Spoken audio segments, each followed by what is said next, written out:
Okay, magandang araw po sa inyo mga boss. Poblacion East, Santa Ignacia Project, Part 27. So, ayan. Yung WPC, ayan, dumating na. So, dumating na yung WPC natin. So, ngayon lang nagkaroon ng supply, yung supplier natin. So, kaya ngayon lang tayo nakapaglagay ng ng WPC para sa mga cladding accent wall dito sa labas. So, yung iba naka-tiles naman pati doon sa kabila. So, ganun din dito.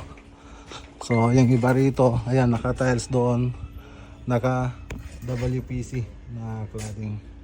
So, punta tayo rito sa loob. Update po natin. I-update natin. So, kinakabit na rin yung mga ilaw. So, baka next week makapailaw natin na natin ito. So, ito yung room 1. Tapos dito sa toilet and bath, dito sa may common. Yan, accessories na lang kulang tsaka dun sa may needs. Yan. So room 2. Yan. So dito yung mga ibang natin, WPC. So ginagawa na rin po namin yung ito. Nire-ready na po namin yung modular kitchen cabinet natin.